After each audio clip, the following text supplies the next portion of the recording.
Okay, hey everybody.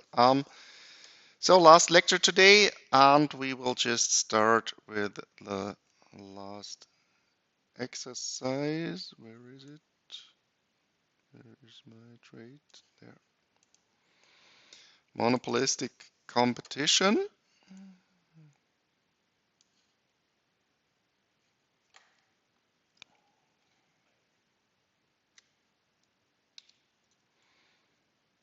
No.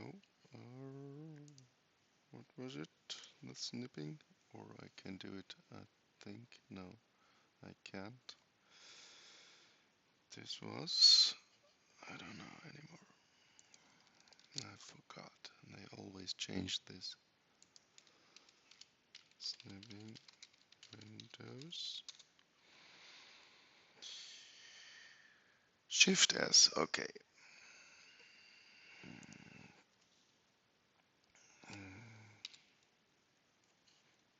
Here it is.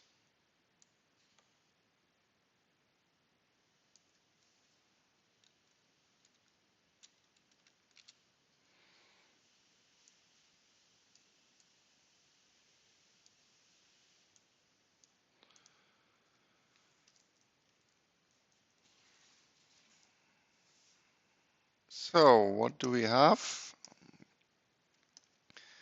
We have the automobile sector in Germany and Japan. We talked about this when we have talked about monopolistic competition. Remember that within within a market with monopolistic competition, we have this property of decreasing average costs, so to speak, a falling supply curve.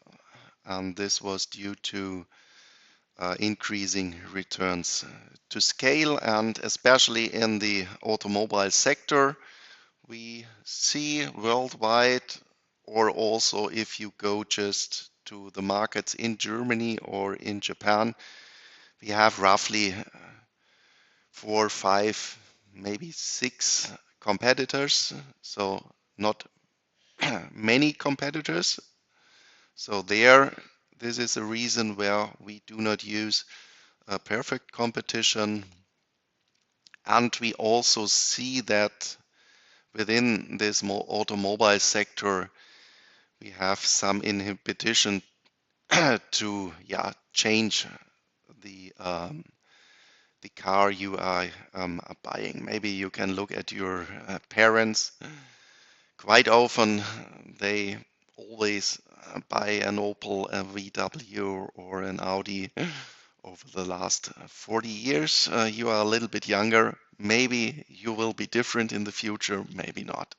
So, but from the data, we see that you have some market power in order to set your price. So if you are setting a higher price than your competitor, not you are losing not the full demand in your market.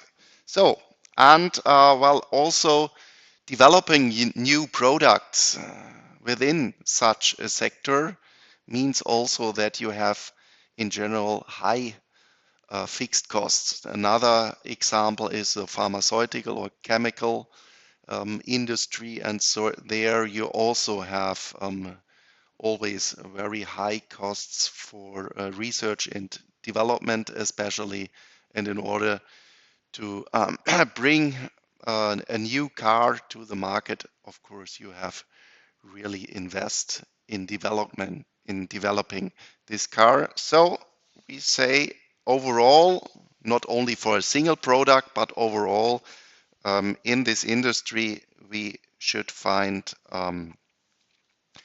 fixed costs of about 60 billion euros, and then, well, maybe a low car price of variable costs of 20,000 euros per unit in the market, and this should be roughly the same in Japan and in Germany. So then we obtain the relationship between price and the costs of variable costs plus 3200 over n, and n is the number of manufacturers. So, well, I forgot, in order that you see what we shall do, I also need the slides of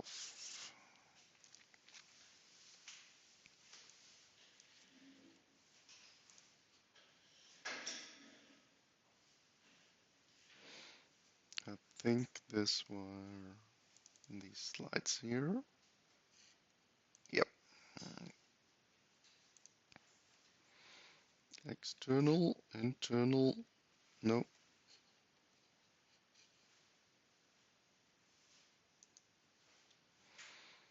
But then number 7. Oop.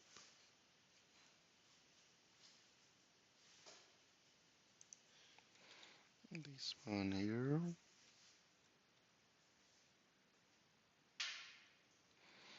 Monopolistic competition.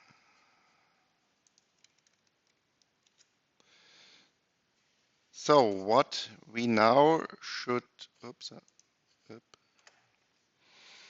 derive is the equilibrium under autarky. So we are looking just at Japan and Germany separately, and what we have to derive is the PP Germany Japan curve and the CC Germany Japan curve of monopolistic competition. And for this, let's go back into our slides when we have talked about monopolistic competition, and there we derived, I think, then here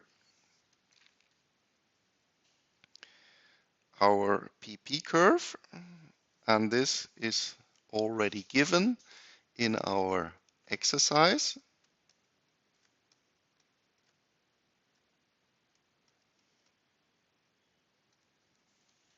So variable costs plus this part depending on the number of firms you have in your market. So this means then, since we have assumed the same cost structure in both markets, in Japan and in Germany, and we have no other variables within our PP curve, then this means that we have the same PP curve in Germany and Japan. So there is no other, let's take this formula maybe up here.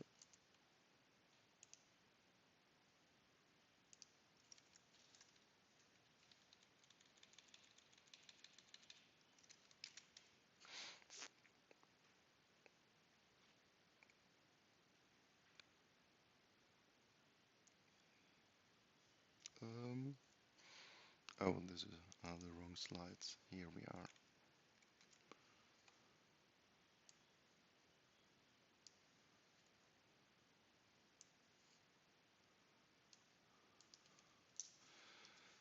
This is the PP curve, and we do not find a parameter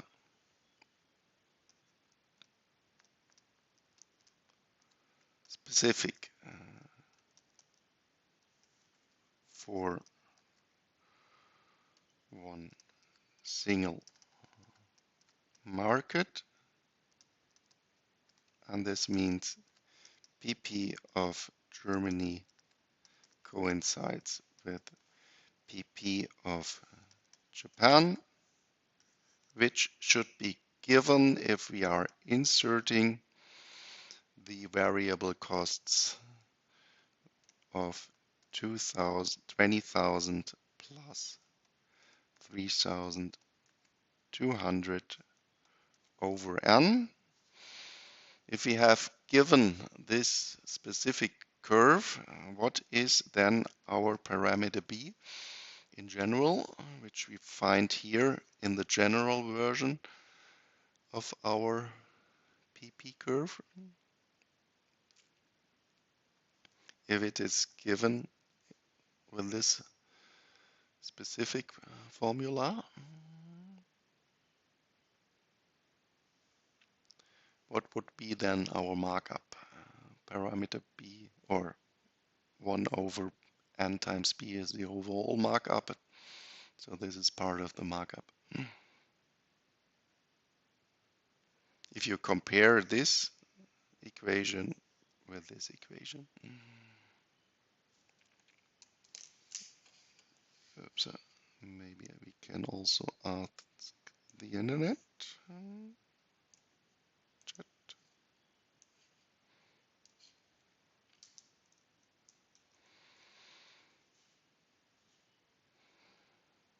Well, we have here 1 over n, we have here 1 over n, and we have here 1 over b, and we have here a 3,200. So 1 over b has to be 3,200, and then b would be 1 over 3,200. Okay. So, but now we have to look at our CC curve.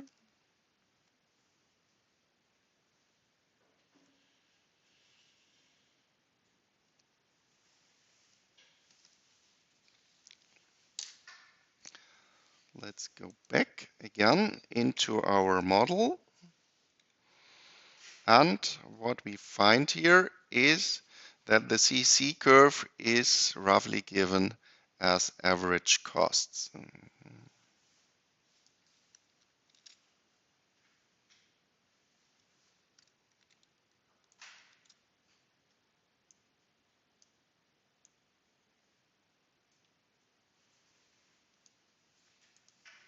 So again, we have the number of firms. Then we have our fixed costs.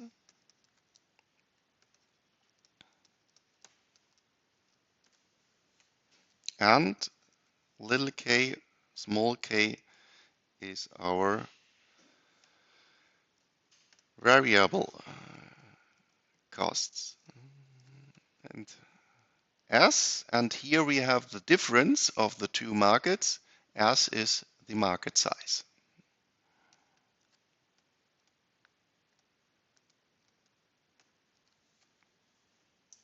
And here we have assumed roughly that we are estimating the market size with the number of inhabitants in the countries, and Germany has roughly 80 million inhabitants, and Japan has roughly 120 million inhabitants.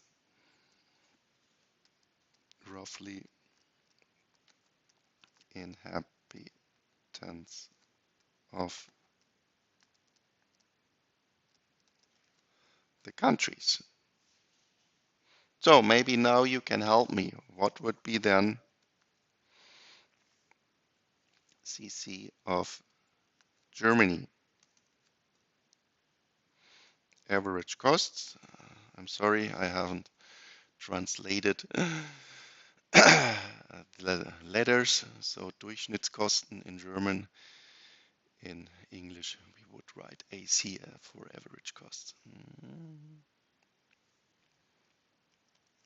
So what would be the average costs for Germany representing the CC curve?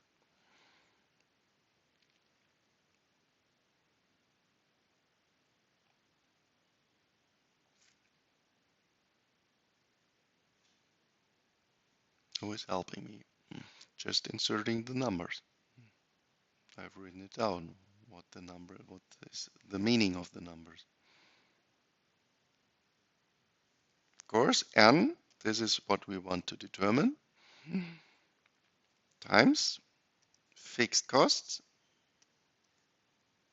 16 billion, and this is 9, 1, 2, 3, 4, 5, 6, 7, 8, 9 zeros, euros, fixed costs over market size for Germany, 80 million. So 80 times 1, 2, 3, 1, 2, 3. Plus variable costs, 20,000 euros. So then canceling, canceling, canceling, and we end up with then 200, I think, or for Germany. This is 2000.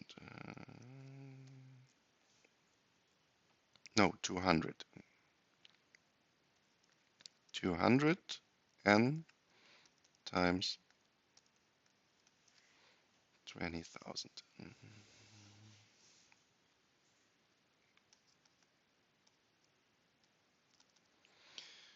And Japan is then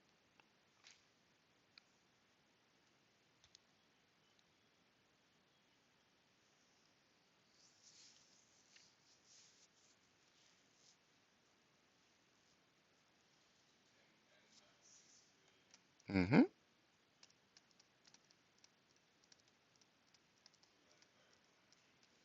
mm-hmm.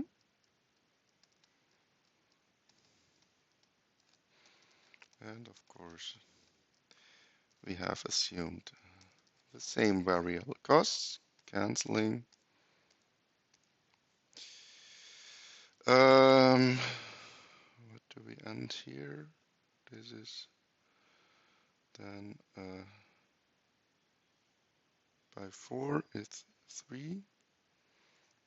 This is 400 over 3.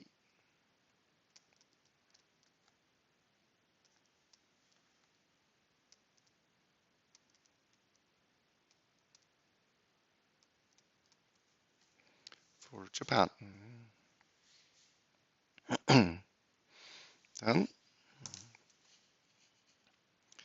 let's go.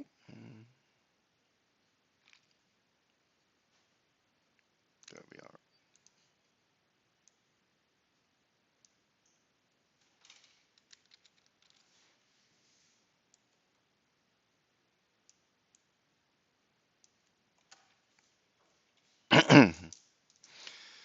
How does the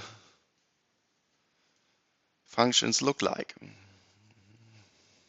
So n, oops,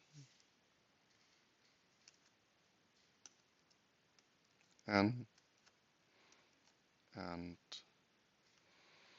pp and cc.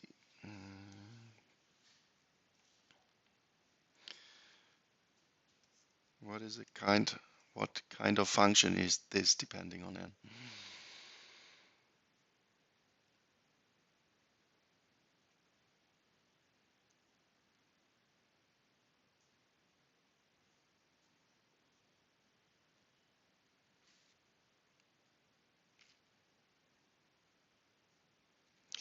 How do we call such functions?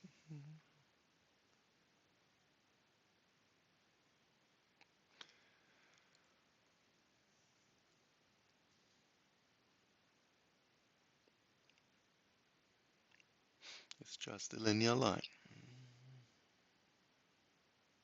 How should I draw this linear line?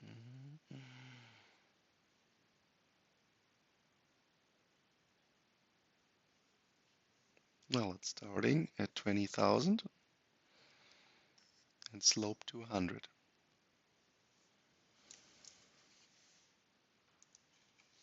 What's the difference between the linear lines? So the CC curve of Japan and Germany. Let's say this one is Germany. How do I have to draw the CC curve of Japan? Yes, and starting at the same vertical point.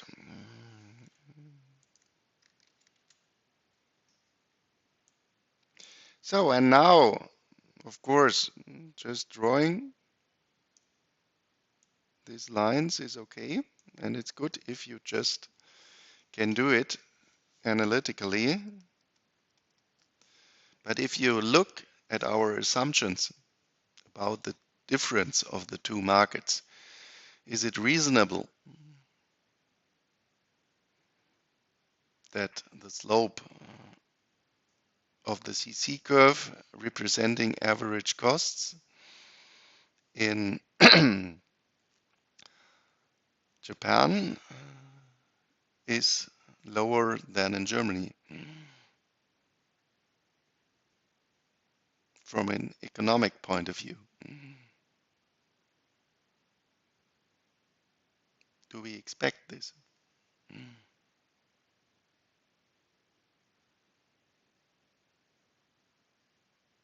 And this is really important, that you are not just doing the analytics given the functions and then cutting some functions and calculating the equilibrium, but that you say, well, I'm looking at the diagram and I understand the diagram. Is it why is it reasonable? That's the slope of the curve representing average costs in Japan is lower than in Germany.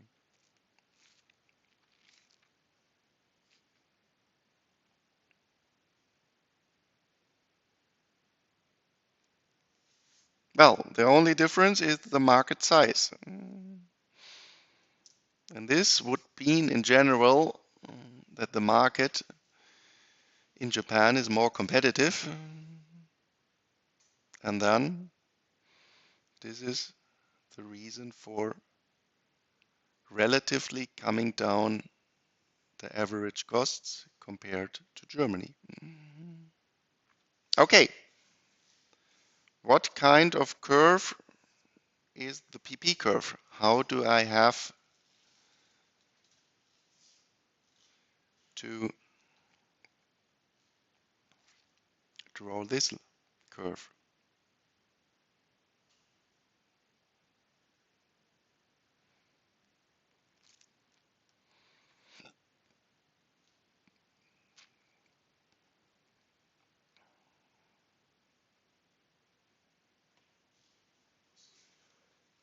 Linear. Here's the dependence of the independent variable, 1 over n. How does look f of x equals 1 over x?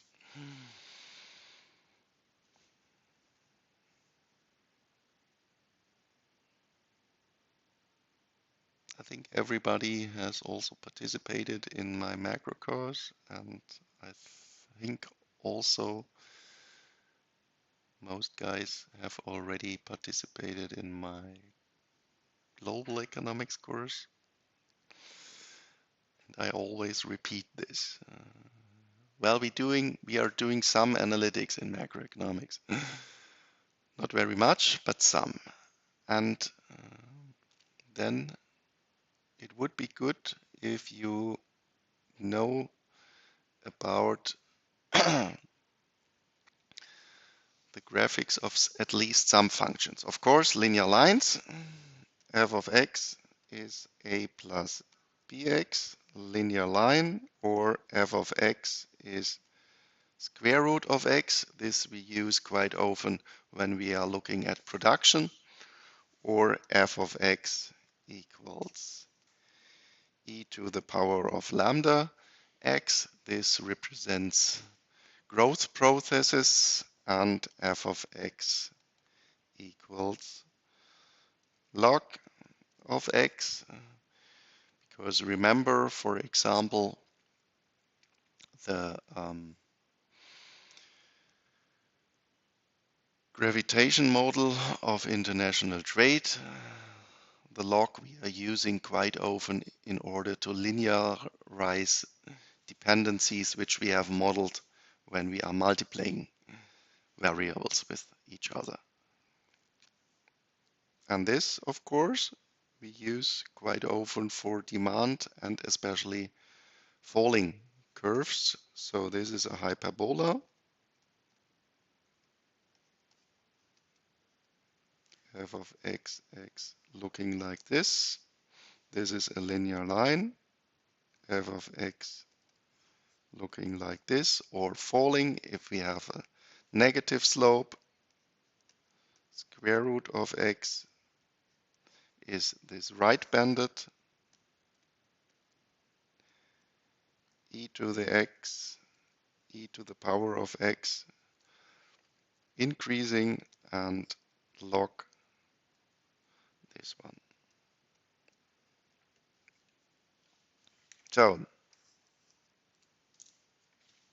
these functions, and then you are almost done, I would say.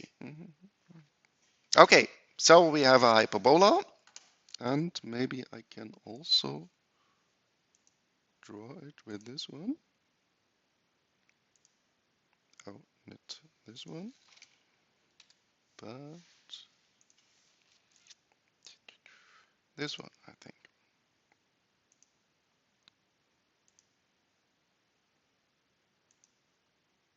Uh,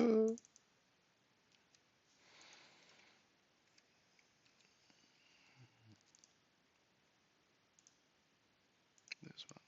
So this.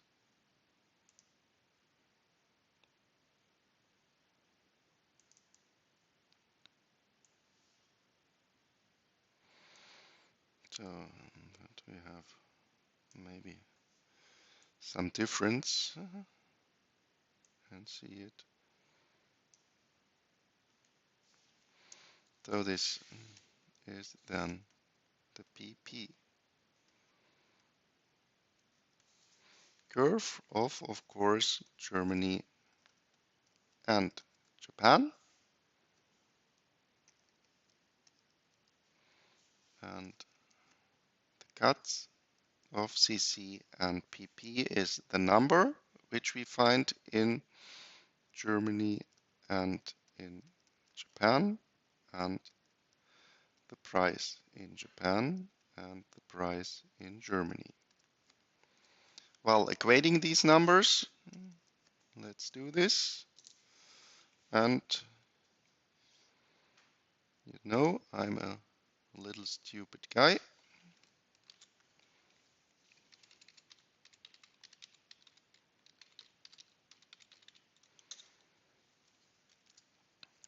So let's say CC Germany equals PP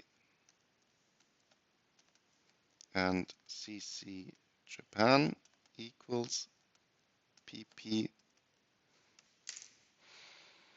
What did we have? 2000 plus 3200 over n to 20,000 plus 3,200 over n, equating 20,000 plus, Germany was 200, I think, and copy this, enter, and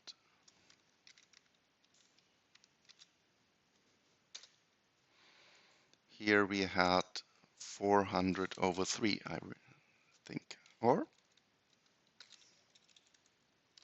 over 3.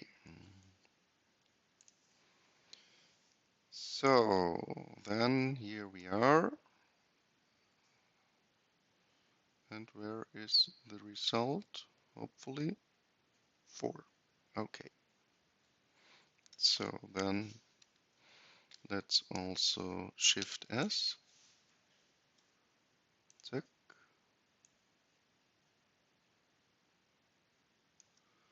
This would be then the result up for Germany,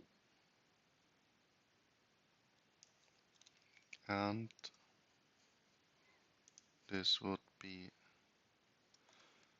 the result uh,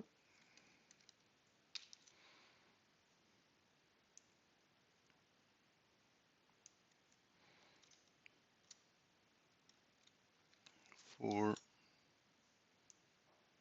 Japan. Well, here we need also the numbers. Sorry.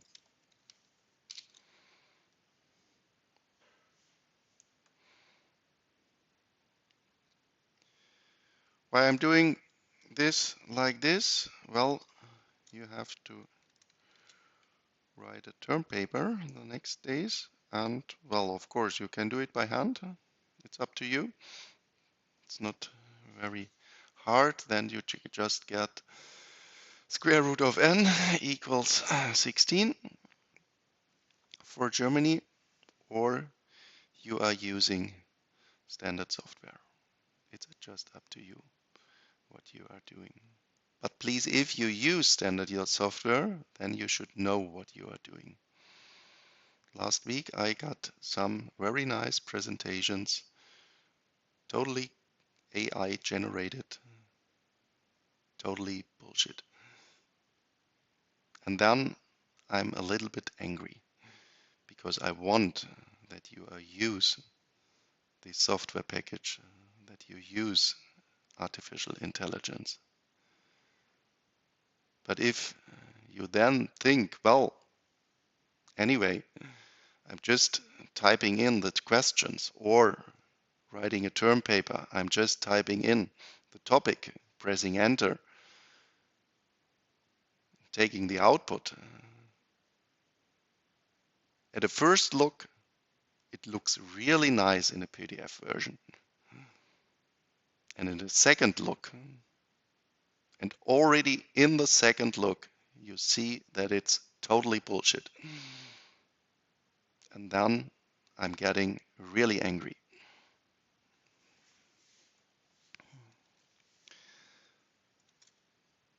So for Germany, we have n equals 4, and for we have 2 square root of 6 or square root of 24.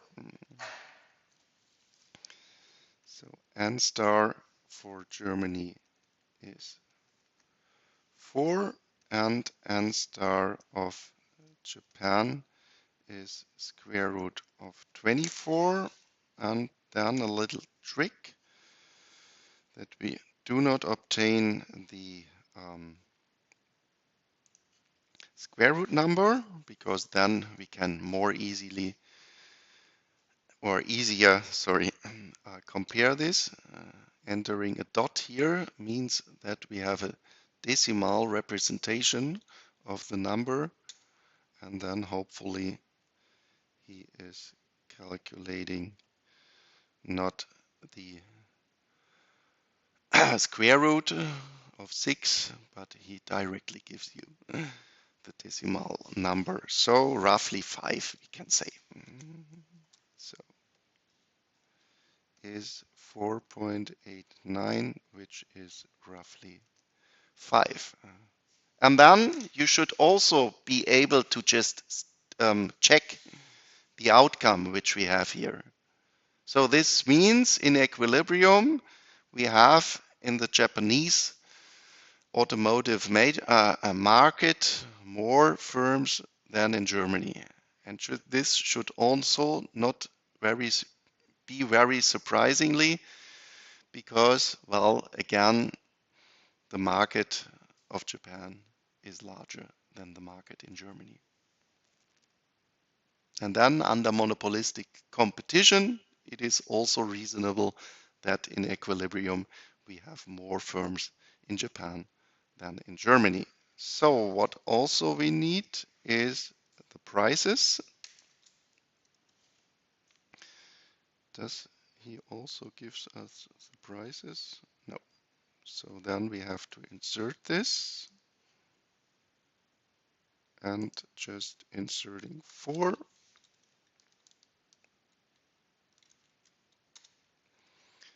And here inserting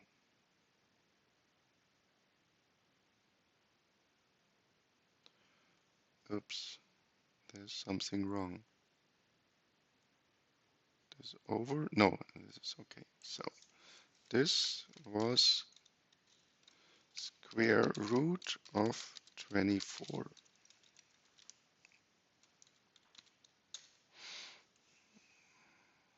Oh, again, I need this decimal. And we obtain 20,653. So P star Japan 20,653 and P star Germany equals 20,800. So this would be then 20,800 and this 20,653. Well, if you do it by hand, let's do it once. Then we have 200 n plus 20,000 equals 20,000. This is for Germany. Oh, sorry. Here I am. Let me move down a little bit.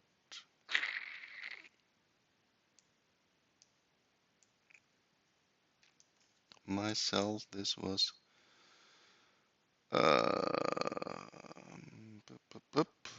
20,000 plus 3,200 over n.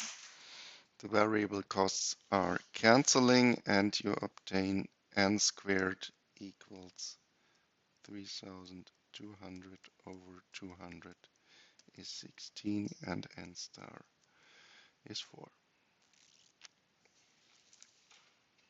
Okay, also that this price is lower than the price in Germany. This is directly reasonable because we have already argued that the Japanese market is a little bit more competitive due to its larger size compared to Germany. Well, and now the very hard question, what happens if we are merging both markets?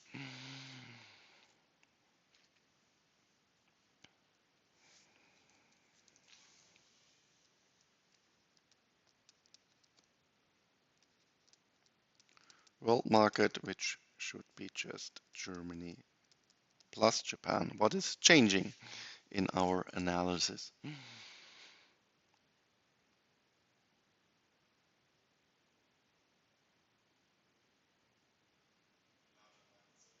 The larger market size, nothing else. Well, the cost structure, of course, we have assumed is the same. So the PP curve is still the same as we have it before. And only where is it? Let's do it in red. The market size. So we have to divide by 200 million, merging just the Japanese and the German market. So, and not calculating, but arguing economically, what will be relatively the outcome of the equilibrium price and the outcome of the equilibrium number of firms compared to autarky situation in Japan and in Germany.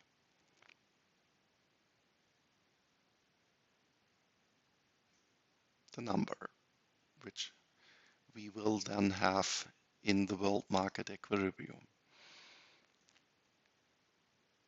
So is it larger or less, or is it in between Germany and Japan?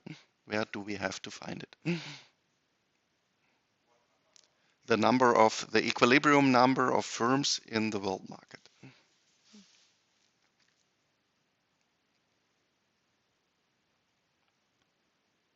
So in the end, we have three possibilities. Lower than in Germany, in between the number of Germany and Japan, or larger than the number in Japan. What changes economically if we are merging these markets?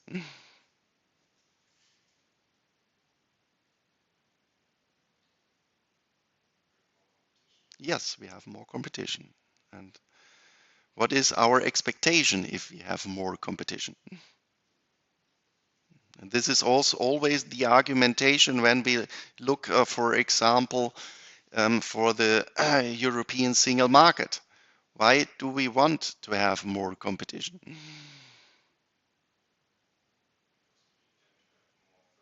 We have more firms and more innovation. Okay, this is a qualitative argument, and in the end, this means more competition for us, for the consumers,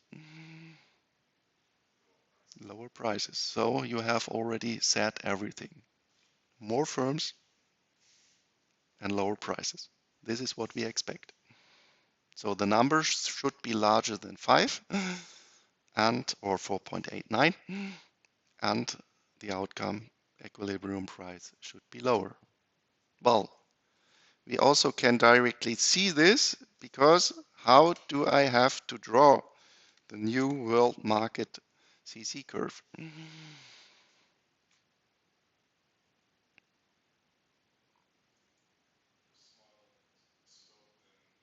Yes, and of course, still the same vertical cutting point, the variable costs, because we haven't changed the cost structure in the market.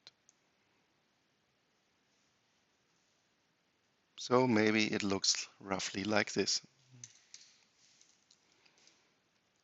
CC world. And then, of course, we directly see that the equilibrium number of the world market and the price of the world market is lower, and the equilibrium number has to be larger, just from the graphics of our functions. And this, of course, should always coincide. So, writing this down, then we have CC world is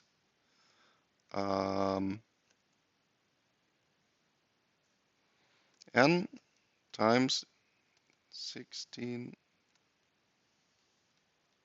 billion over 200 million plus 20,000 and 2, so we ending up with 80.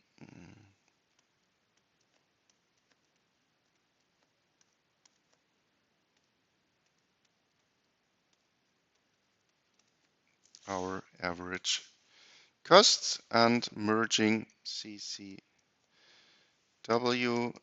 again with PP, we end up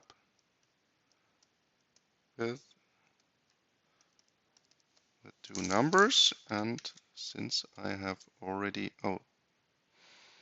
then let's go back here, 200 and now 80.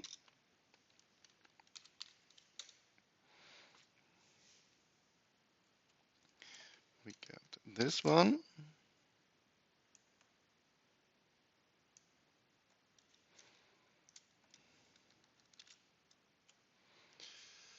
Do I have some space left? Maybe then down here.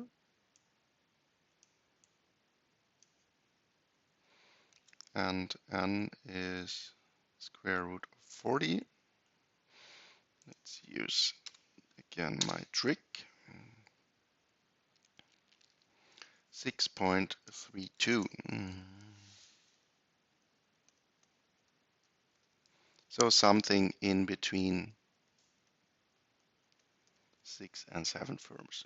If we say we end up with some firms here, and the price square root of 40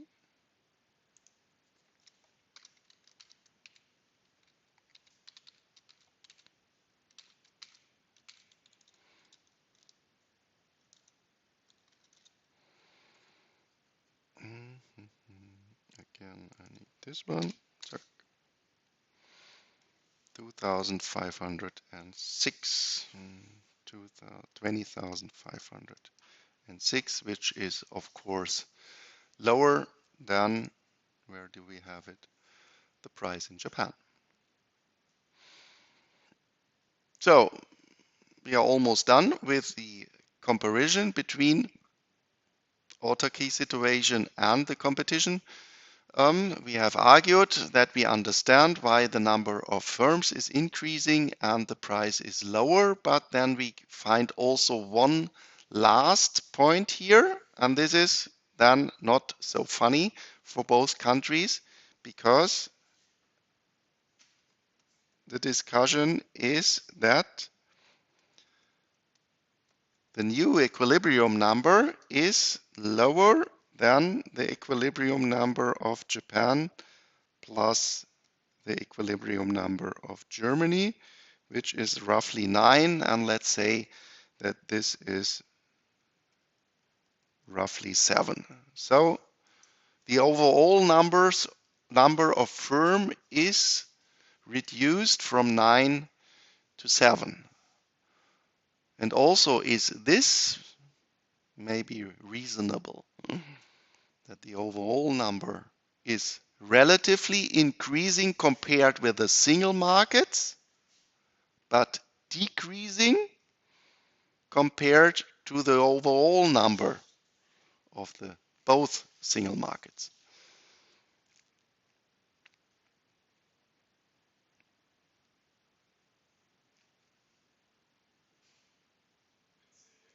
Yeah, why?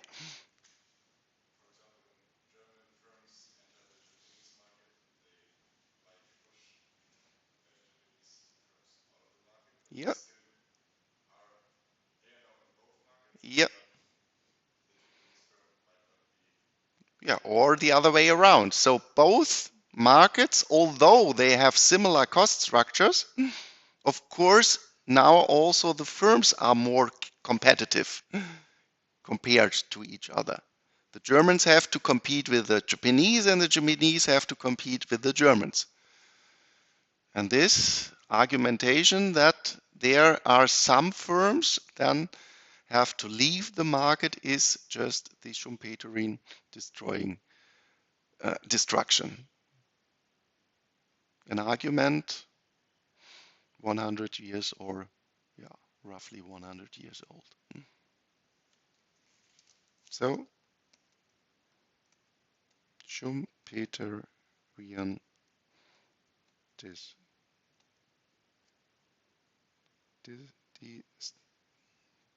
destruction. You have heard about this. This is one of the main markets. Well, we push innovation, then you start your company, and then there are maybe 10 possible unicorns, and hopefully you are an angel investor in some years. And what you are doing is you are investing not in one single possible unicorn, you are investing in maybe 5 or 6 possible unicorns, hoping that you have betting on the right horse. And if you have invested in one unicorn, then you will be with an investment of 10 million the next year, maybe a billionaire. Because in this competing process, some of these possible unicorns possible, good firms have to leave the market in the end. And there we do not say that this is bad and that the guys who have started this company, that they have made some mistakes. This is just the outcome of the framework that we want to exchange products under competition. Well, and this is still somehow a difference between the German or the European market and the US market. In the USA, young people, they just get money, and there are many guys just saying, yeah, nice idea, try it. And if you fail, take the next nice idea. Try it maybe 5 times. Maybe not 10 times, but try it 5 times. And especially in Germany, it's really hard to found a little firm. This is our bureaucracy. This is one really great inhibitor for our growth, general growth in Germany. That we have many, many young, clever guys, and we do not say, well, just do it, just start it. But maybe right now in the USA, the framework is changing because there is some guy who is of the opinion that he already knows who is the next unicorn. And we cannot know this.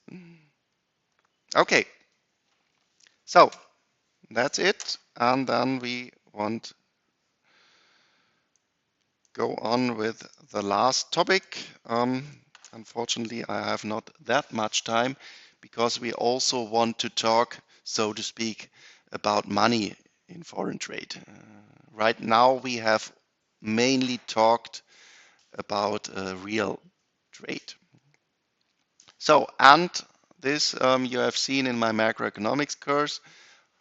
This is just written down in the balance of payment. So the balance of payment is just the systematic recording of economic transaction between residents and non-residents. And here you have to be a little bit careful because it's just within a period. So what we find in the balance of payment is mainly flow statistics. And if you think of your business administration courses and then you think about of the balance sheet of a company, of a bank or something else, then it is not a flow, it is a stock. Then you say, well, at the last day of the year within my company, I find 100 employees, I find 80 laptops, I find 20 cars, and so on. And there you have to be a little bit careful that there are also stock statistics on these relation, of course, but in general, if we talk about balance of payment, then it's the flow statistic, what has happened throughout the last years. Okay, so we will look at it quite in an aggregate way. So what do we find in a balance of payment? Of course, it's an ex post calculation, what has happened in the last year.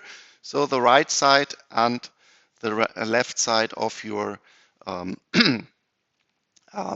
account has to be the same by definition. And then we go a little bit deeper, and then in general we say that we are divide this balance of payment in the current account. This is what we already have talked about. There you find the trade of the goods and services mainly. So trade of goods and services. Well, and then of course we are paying for goods and services. So in the other account, we find the movement of capital. Well, especially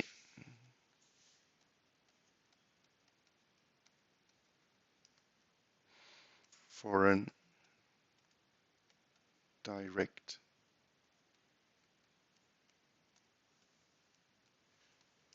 investment. And of course, if you look at the international used stock exchange, all capital flows moving from one country to another country.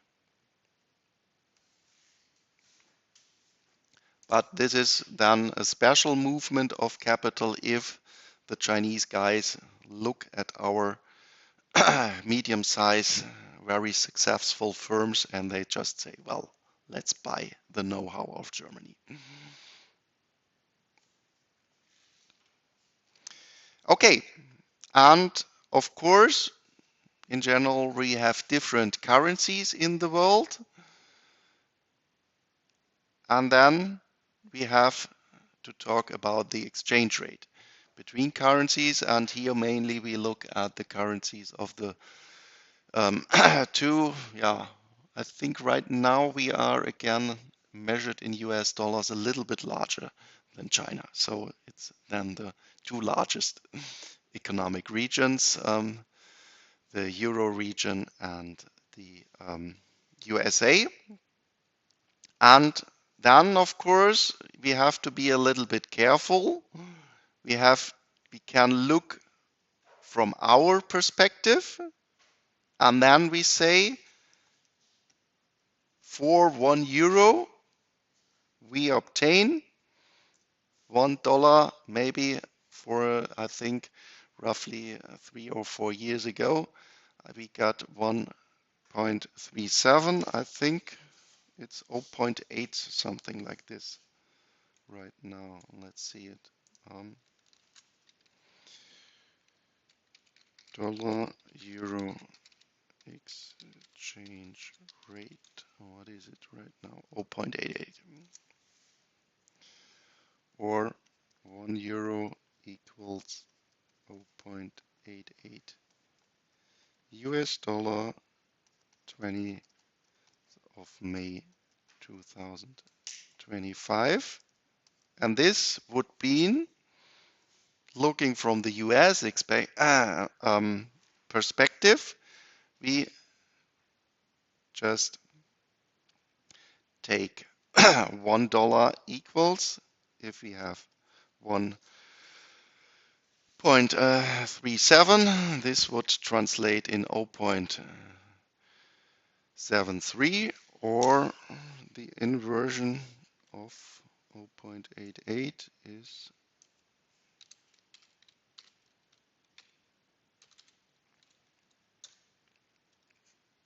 1.14. $1 equals 1.14 today.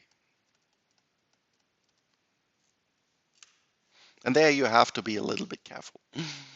If you look at US web pages, then you find from our perspective a price quotation, but from the US perspective, of course, it's again a quantity quotation. So then let's merge, so to speak, balance of payments and these exchange rates, and especially the exchange rate is depending on demand and supply of the currencies. So demand for euro, when do we need in the world market euro? This is of course when we are exporting our products.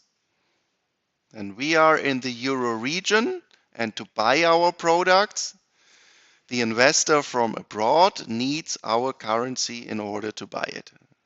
So if we are exporting very much, then the demand for the euro is increasing. And this then would mean for the exchange rate that we obtain an appreciation. We have a capital inflow to Germany. So a capital export of goods means a capital import for our currency. And of course, the other way around is then the supply if we are importing goods from the US.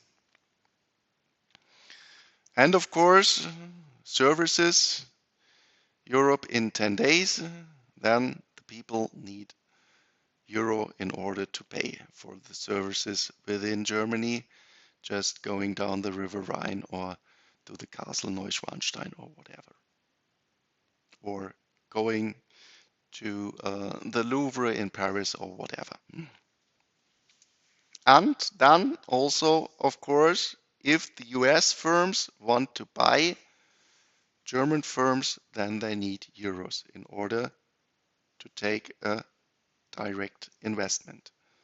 And of course, always the other way around.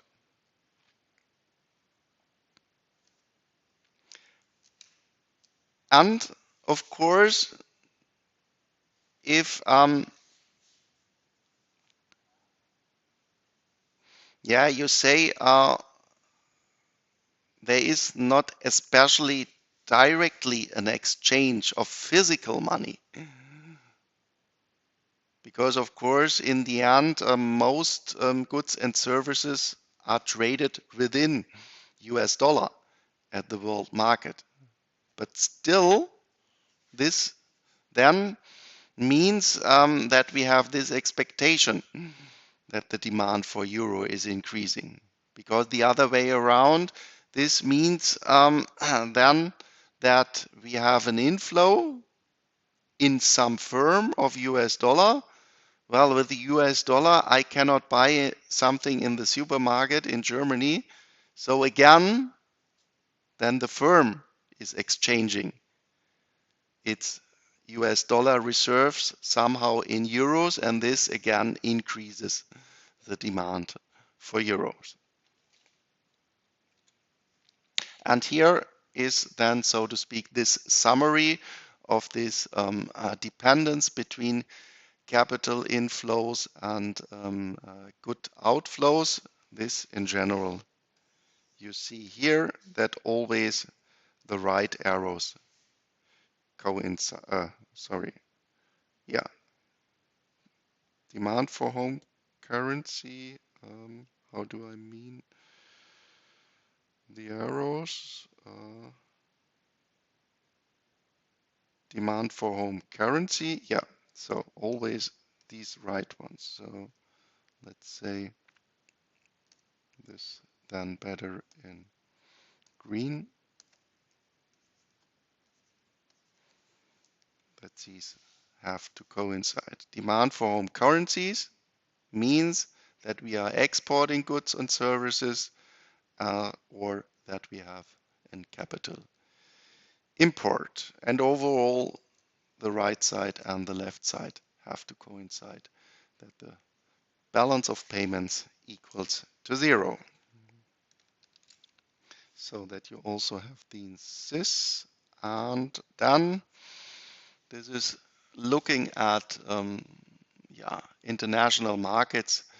This is you in the end need to know what is meant by the so-called uncovered interest rate parity, because then of course we are merging, so to speak, the home prices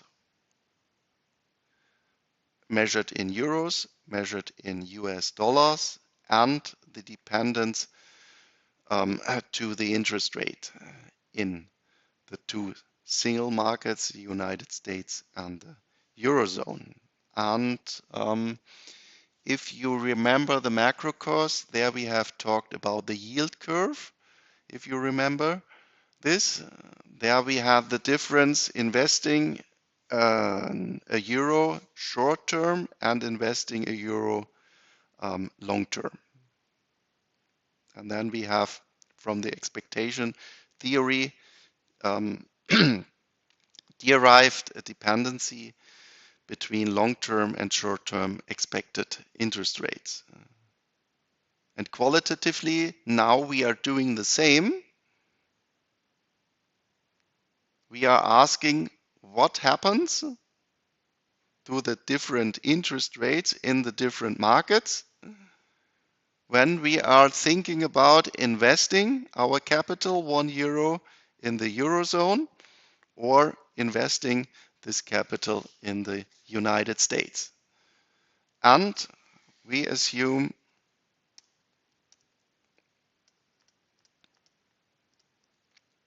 fully competitive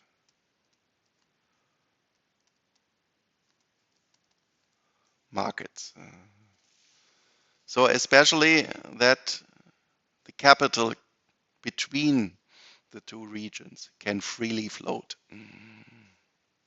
And this still is possible between the United States and the Eurozone. We see what happens in the future.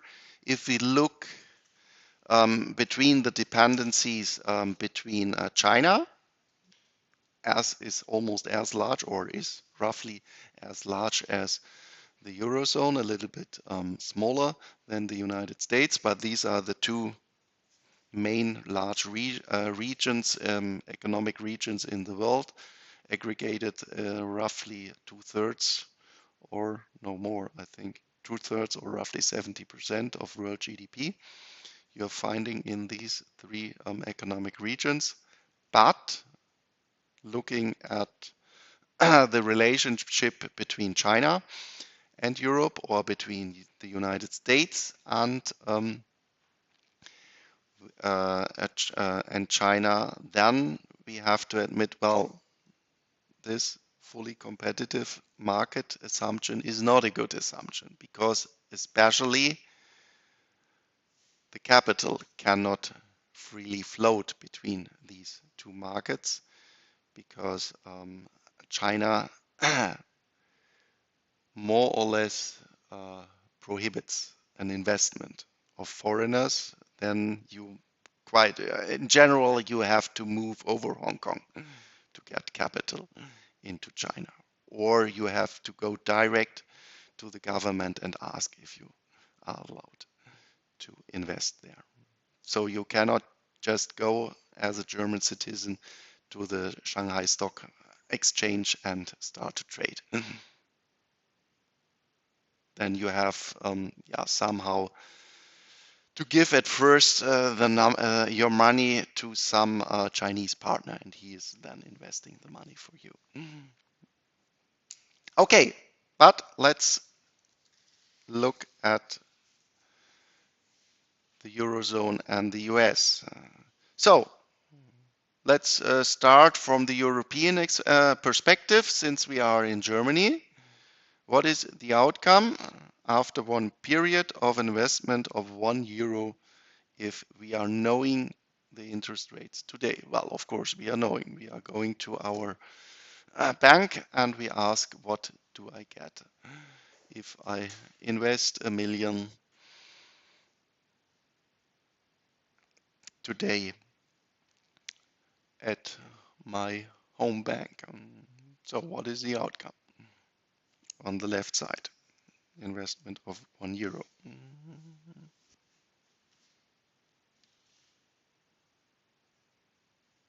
Well, it's €1.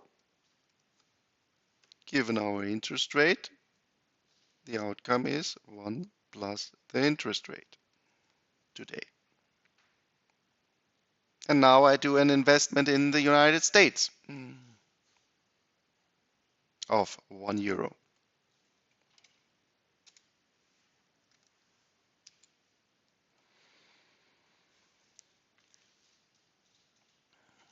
What do I have to do at first if I want to buy some stocks at the Wall Street?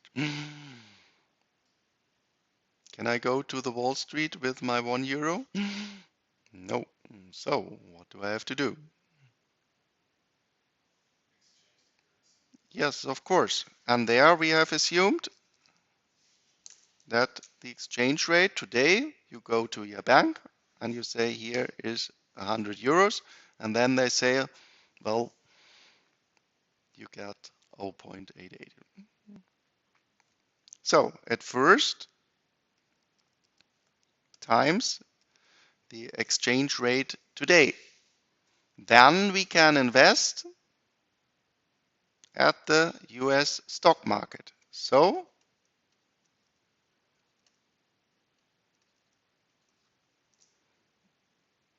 the interest rate, no, not the stock market. So we are buying government bonds in the United States. So and now we want to compare both investments. Is it right now possible to compare these investments?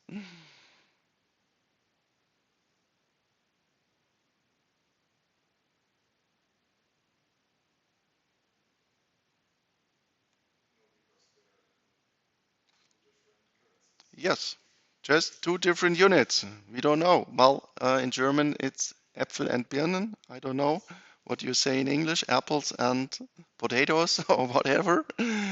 Yeah, I don't know what is it. So, how can I make these two investments comparable? And to make it today comparable, because I have to make today the decision, should I invest in the United States or should I invest in Germany?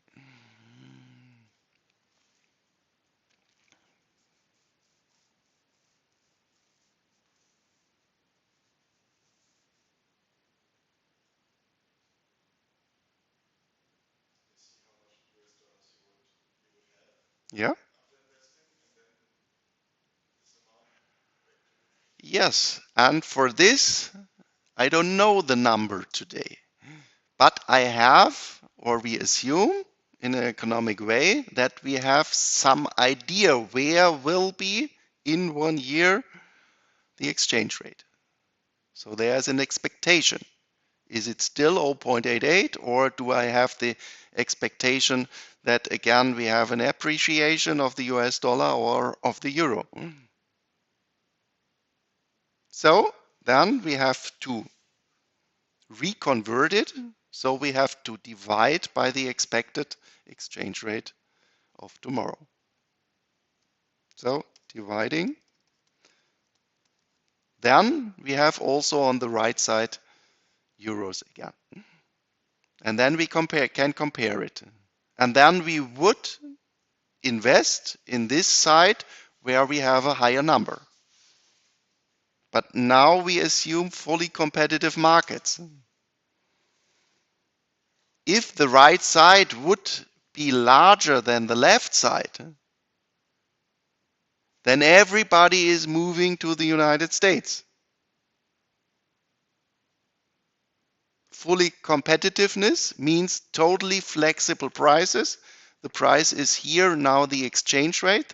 This is the price of the currency. So we would directly get an adjustment of the price of the US dollar. If everybody is moving to the US, then we have a higher demand of US dollar, and then of course this currency has to appreciate. So if we really have this fully competitive markets, so this is the so-called efficient market hypothesis about world markets.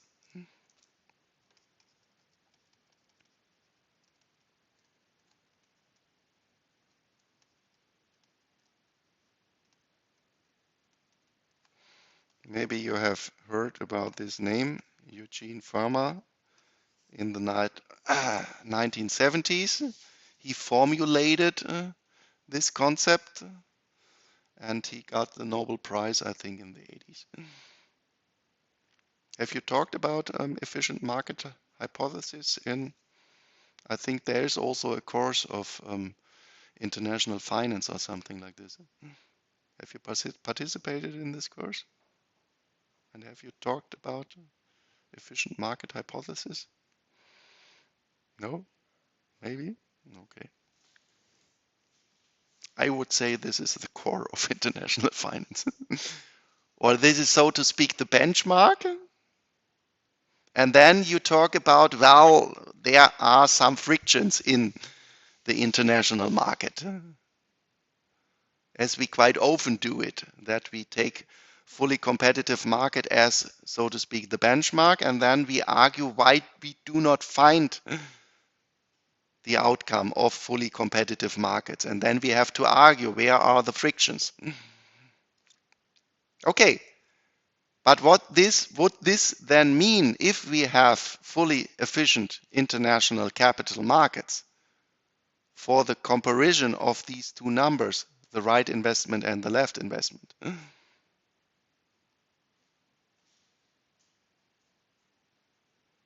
If we would directly have an adjustment of the exchange rate, if these two numbers differ.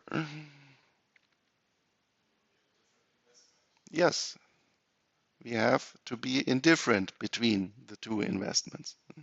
Fully competitiveness would mean that the exchange rate directly adjusts so that the yield of the right side would come down because of an increase, an appreciation of these of this currency, and this takes so long until we are again in equilibrium. So, and here you have to be careful. This is not a law that we have here, this equation sign, but it comes from the assumption of efficient markets. And if you go back to the macro course, this is, so to speak, the same argumentation which we had there, deriving the dependency between a short-term interest rate and long-term interest rate from the expectation theory. Well, here, this is in German. Maybe I also start to make some little movies in English, and there I talked about the parities. So, and then this is quite nice because then again we have a model where we can derive the exchange rate tomorrow out of this cancels.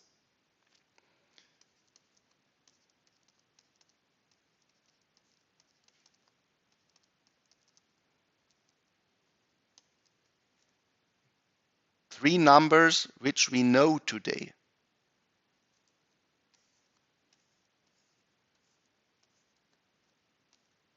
This is known today.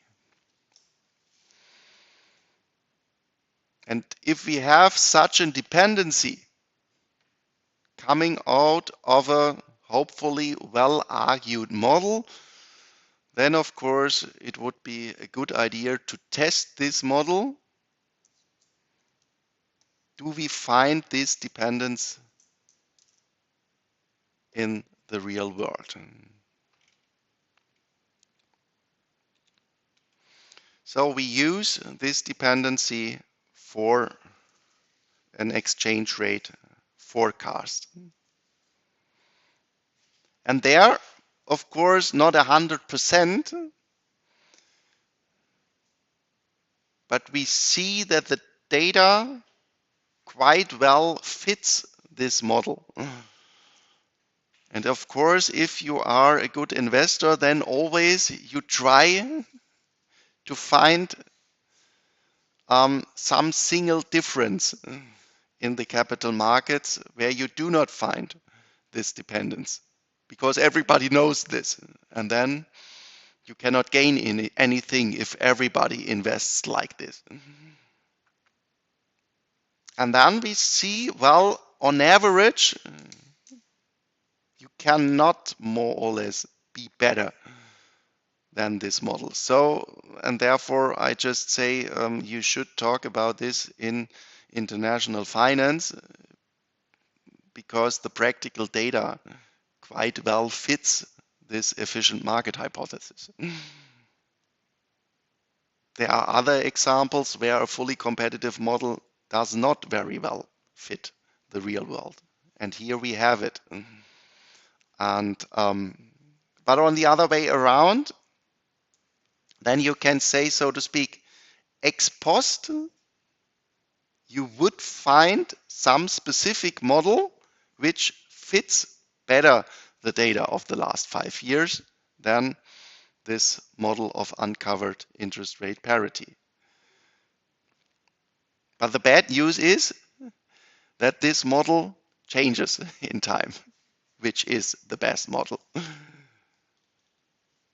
So you cannot really rely on, well, the last 2 years, this model was better than the efficient market hypothesis. So again, I take the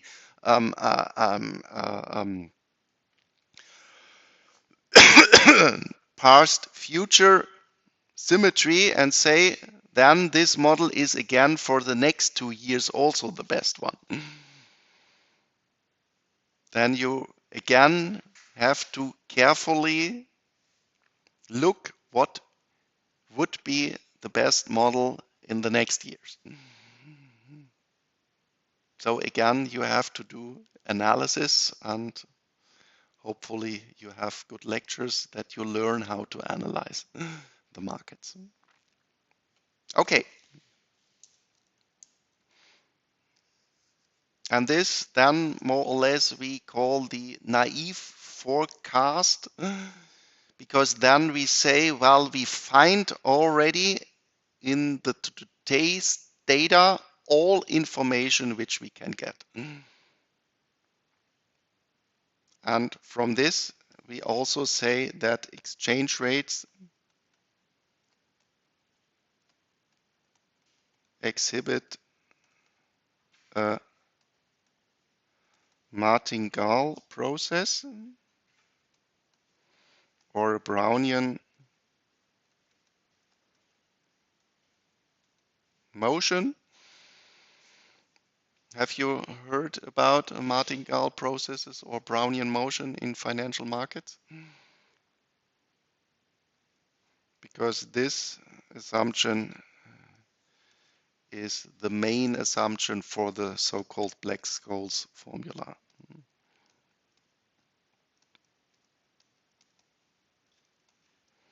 For option pricing. And why do I call this then the naive forecast? If you assume this Brownian motion or a martingale process, then the expectation for the future is just how the vessel looks today. You cannot be better, so to speak. Okay, but this maybe in other lectures, hopefully you talk about this. This is the Black-Scholes model is, so to speak, for financial derivatives. You have talked about calls and puts options or something like this. A put option, do you know what it is? Yeah. So what is an option? Mm-hmm. Tomorrow, yeah. Yes, and this we call a put. And or no, as to sell it we call it a put, and to buy it we call it a call. And there's also something which is called the put call parity, but we cannot do that deep in this part.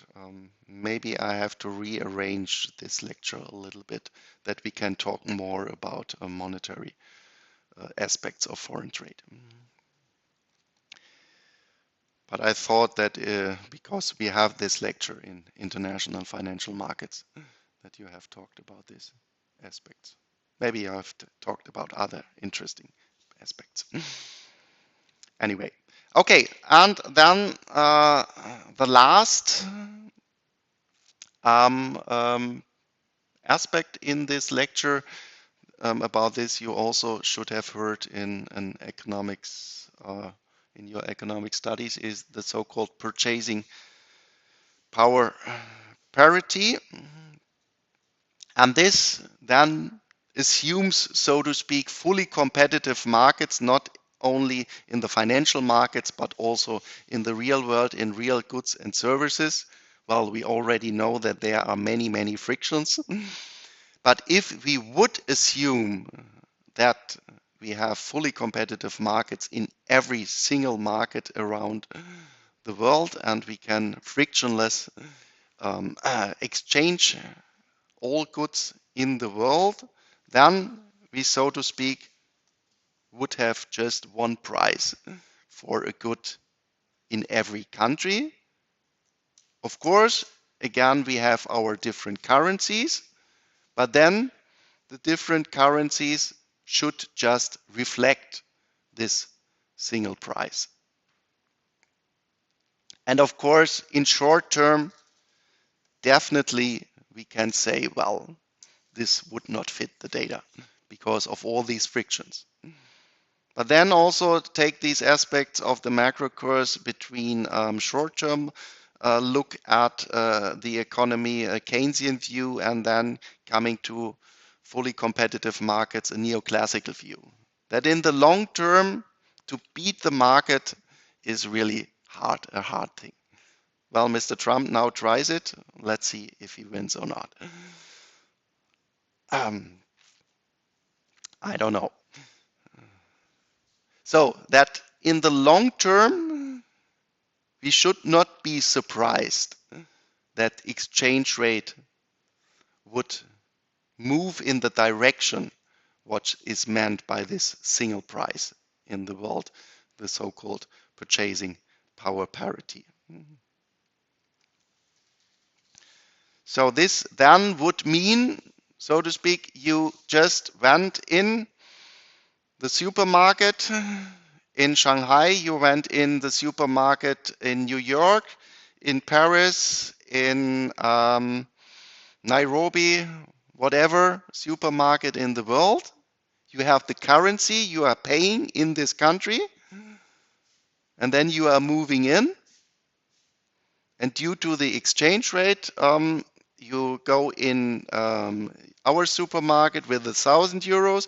You go in with 8,800 US dollars in the New York supermarket, and you just come out with the same basket.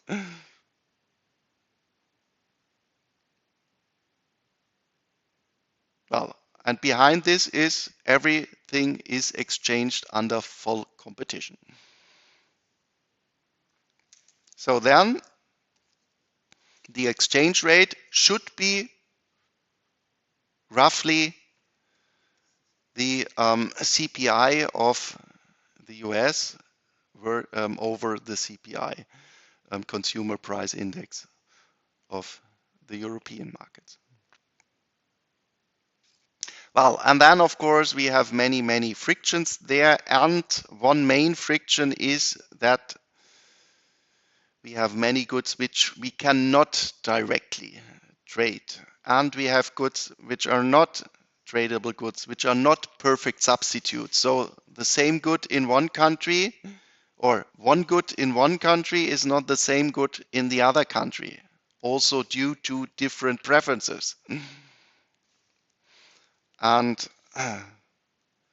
therefore it is also quite hard to calculate a CPI, because a CPI should be the representative basket of the consumers in China, in the US, in Europe, but due to generally cultural driven preferences, these baskets would differ. So there are many, many reasons why we do not find directly the dependence of the exchange rate due to the purchasing power parity.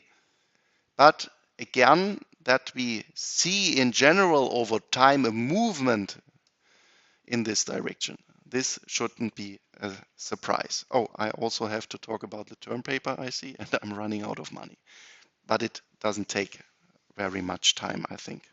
Let me give now 2 minutes and then 5 minutes for the term paper. Okay, but then the guys from The Economist, they had a really great idea, I think. And quite often, great ideas are really simple. And they said, well, in order to get this basket there, I have many, many problems. Well, let's look at just one single good which we find all over the world. So maybe in every large city in the world. And I don't know if you already have went to the next slide. If you don't, haven't went to the next slide, what kind of good could it be? A consumption good. So not oil or something like this, because the oil markets are again very special.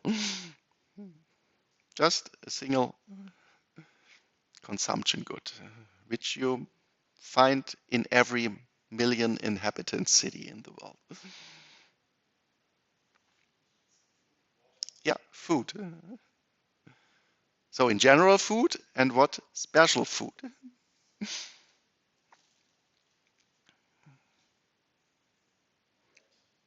Okay, bread, yes, this is also good, but then you have also to be careful. We cannot say just in general bread, because bread is quite often regionally manufactured, and there you have very, very different input costs. And also we then have to admit, okay, we are not trading every day bread from South Africa to New York or so. But well, I'm running out of time because you are really good. Food and bread is quite good. It's called the so-called Big Mac index. You are hungry? Well, I need quite fast consumption good because I do not want to starve, and I want a consumption good where I more or less know that it tastes everywhere in the world the same. And so the guys from The Economist, they just every half year they collect the data for the price of the Big Mac around the world. And then they convert it with the actual US dollar home currency exchange rate. And then you see, unfortunately, well, you have here a spread. These are the latest data from January 25. Between in Taiwan, you get your Big Mac for $2.38, and in Zurich, you get your Big Mac for $8.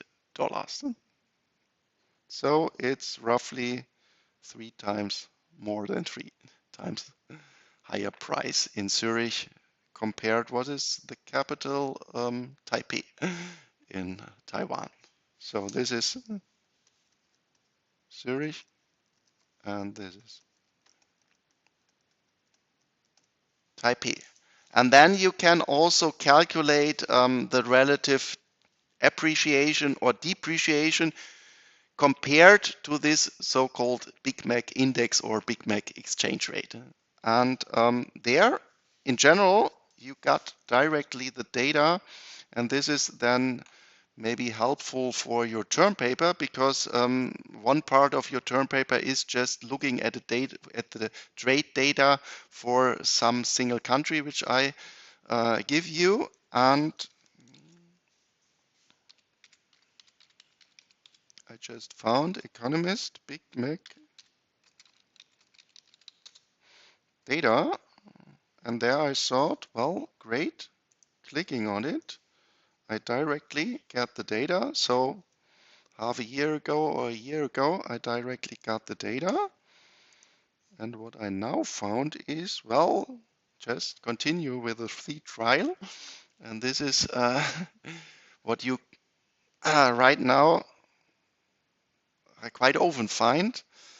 And this free trial then also just means that you not just start your free trial, but you directly have to put your credit card or PayPal account in behind. And what then for me quite often happens that I forgot to cancel it. So, and this then means that you have to look, or you should try to look, where I can find the data without such giving your data away your account.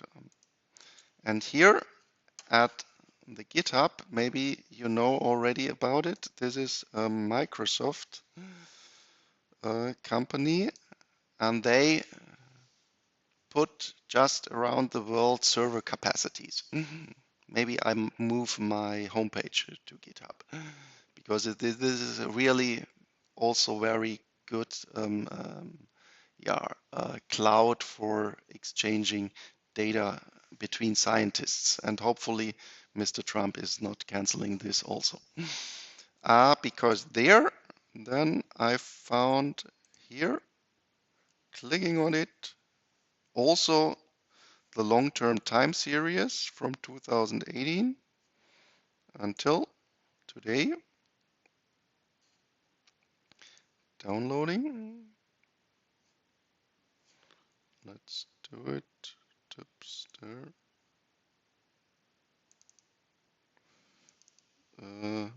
Where am I there?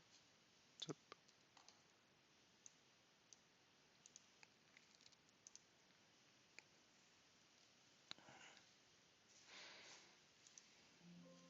Oh, there it is. And here you find then, this is the local price in the local currency. This is the dollar exchange rate, and this is the dollar price of the Big Mac. And well, then you can see the dollar in purchasing power parities, and here the plus or minus, and they even calculated in euro, in pound sterling, and so on. That devaluation, the valuation relative of the exchange rate which you have, and the exchange rate due to the Big Mac index.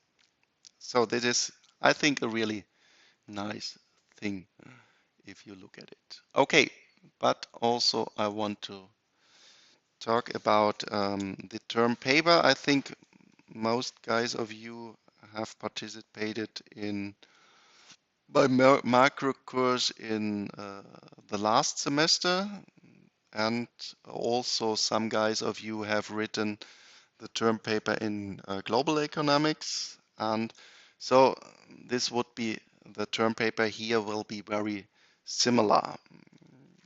So you will get, and for this let's open oops, no, trade, there it is, and the overall lecture, where is it? There. That, yeah, we started with the Ricardo model. So maybe you get a little task about the Ricardo model, and then we went to the, let's first go here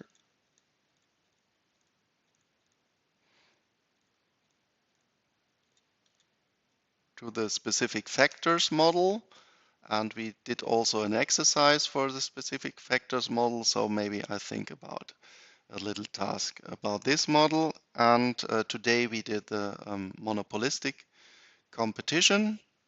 Maybe I think about a little question of a model like this, and we talked about oops, when did I do it? Okay, and of course we spent a lot of time here, not there, on the yeah, so to speak, general trade model introducing tariffs. There we did also a specific exercise. This could be the case, and the last one was,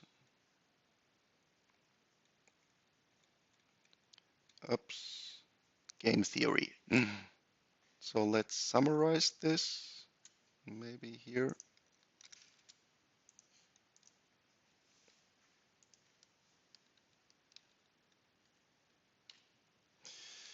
So, term paper, oh, for 50 minutes, too long, sorry. So, Ricardo, specific factors. Well, actually, I promised you to do it, but I hadn't the time to do it. I'm sorry, but so I won't ask you this general equilibrium model, but then next year. Because I have to rearrange it somehow also to talk a little bit more about monetary international relationships, even if you are not talking about this in international finance. Specific factors, trade plus tariff, maybe a small country, but also this possibility optimality tariff in large countries. So small plus large countries, monopolistic competition, and the last one was game theory. So then we have 1, 2, 3, 4, 5. There you will get specific questions, exercises, and then we have the gravitational model and trade relations in general, regional plus goods services. And today I talked about it. I think I will pose a little question that you look for data for foreign direct investment, because this is, I think, really interesting nowadays under strategic under strategic investments plus foreign direct investments. And here a special country will be assigned, and I think we are roughly 20 guys, so I will at first not to do it by random as I did it in the macro course last term. I will just look where are specific countries where you quite easy get the data. And for this also, maybe you have time. Where is it? Here.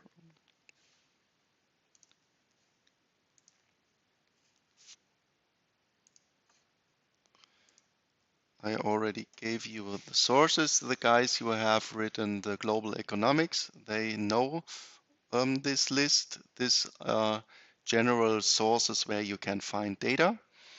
And especially in the starting point, there I will have a look that you really find data in the National Statistical Office.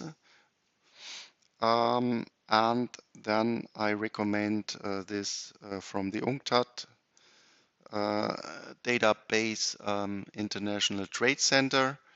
There you find a good distribution regionally and between goods and services. And here are some sources for foreign direct investments, and all the other ones are general sources where you can find data.